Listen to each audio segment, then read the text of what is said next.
বিশ্বনবীর কাছে একজন মুসলিম আরেকজন ইহুদি জমি সংক্রান্ত একটা সমস্যা নিয়ে বিচারের জন্য নবীজির কাছে আসেন। নবীজি সাল্লাল্লাহু আলাইহি ওয়াসাল্লামের সমস্ত ঘটনা শুনে রায়টি ইহুদির পক্ষে দিয়ে দেন, কিন্তু মুসলিম ব্যক্তিটি এই রায়ে সন্তুষ্ট হতে পারেনি।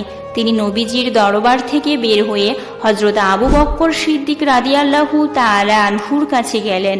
আবু বকর সিদ্দিক রাদিয়াল্লাহু তাআলা আনহুর কাছে গিয়ে বললেন, আমি আর একজন ইহুদির মধ্যে জমির সংক্রান্ত বিষয়ে সমস্যা হয়েছিল, কিন্তু আমি একজন মুসলিম এটা জেনেও নবীজি সাল্লাল্লাহু আলাইহি ওয়াসাল্লাম রায়টি ইহুদির পক্ষে দিয়ে দিলেন, আমার পক্ষে রায়টি দিল না। আবু বকর, আমি এখন তোমার কাছে এসেছি, তুমি কি এই বিষয়ে কিছু করতে পারবে আমার পক্ষে? তখন আবু বকর সিদ্দিক রাদিয়াল্লাহু তাআলা আনহু ওই মুসলিম ব্যক্তিকে বললেন, যেখানে বিশ্বনবী ফয়সালা করে দিয়েছে তার উপরে আর কোনো ফয়সালা থাকতে পারে না। ভাই, আপনি এবার আপনার বাড়িতে যেতে পারেন। তখন মুসলিম ব্যক্তিটি এই কথা শুনে আবু বকরের বাড়ি থেকে বের হয়ে চলে গেলেন, কিন্তু সে মনে মনে সন্তুষ্ট হতে পারল না। তাই সে চিন্তা করলেন হযরত ওমরের কাছে নালিশ নিয়ে যাবেন। এরপর ওই মুসলিম ব্যক্তি হযরত ওমর রাদিয়াল্লাহু তাআলা আনহুর কাছে নালিশ নিয়ে আসলেন। ওমর রাদিয়াল্লাহু তাআলা আনহুকে বাড়িতে দেখে মুসলিম ব্যক্তি তার কাছে বললেন, ওমর, আমি একজন ইহুদি ব্যক্তির জন্য একটা জমি সংক্রান্ত বিষয় নিয়ে সমস্যা হচ্ছিল। আমরা বিশ্বনবীর কাছে একটা সুষ্ঠু ফয়সালার জন্য গিয়েছিলাম, কিন্তু নবীজি ফয়সালা ঠিকই করেছেন, কিন্তু রায়টি দিয়েছেন ইহুদির পক্ষে।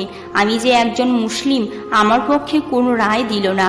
ওমর, আমি এখন তোমার কাছে এসেছি, তুমি কি আমার জন্য কিছু করতে পারবে? তখন হযরত ওমর রাদিয়াল্লাহু তাআলা আনহু আর কিছু না বলে মুসলিম ব্যক্তিকে বললেন, ঠিক আছে ভাই, তুমি একটু দাঁড়াও, আমি ঘর থেকে একটা ফয়সালা নিয়ে আসছি। এই বলে হযরত ওমর রাদিয়াল্লাহু তাআলা আনহু ঘরের ভিতরে চলে গেলেন। কিছুক্ষণ পর ওমর রাদিয়াল্লাহু তাআলা আনহু একটি বড় তলোয়ার নিয়ে ঘর থেকে বের হয়ে আসলেন এবং এক কোপে তার শরীর থেকে গলা আলাদা করে দিল এবং বলল, তোমার কত বড় সাহস! বিশ্বনবী যেটার ফয়সালা করে দিয়েছে তার বিরুদ্ধে তুমি আমার কাছে নালিশ নিয়ে এসেছো, তোমার বেঁচে থাকার কোনো অধিকার নেই।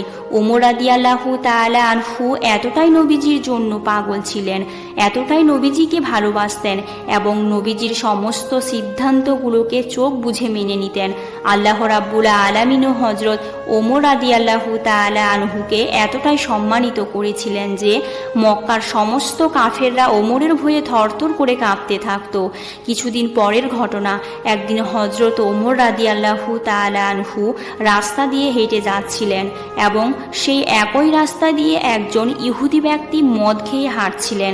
ইহুদি ব্যক্তি যখন লক্ষ্য করলেন দূর থেকে দেখা যাচ্ছে যে ওমর রাদিয়াল্লাহু তাআলা আনহু এই রাস্তা দিয়ে আসতেছেন, তখন ইহুদি ব্যক্তি থরথর করে কাঁপতে লাগলেন এবং আল্লাহর কাছে বলতে লাগলেন, হে আল্লাহ, আপনি আজকে আমাকে ওমরের হাত থেকে বাঁচান।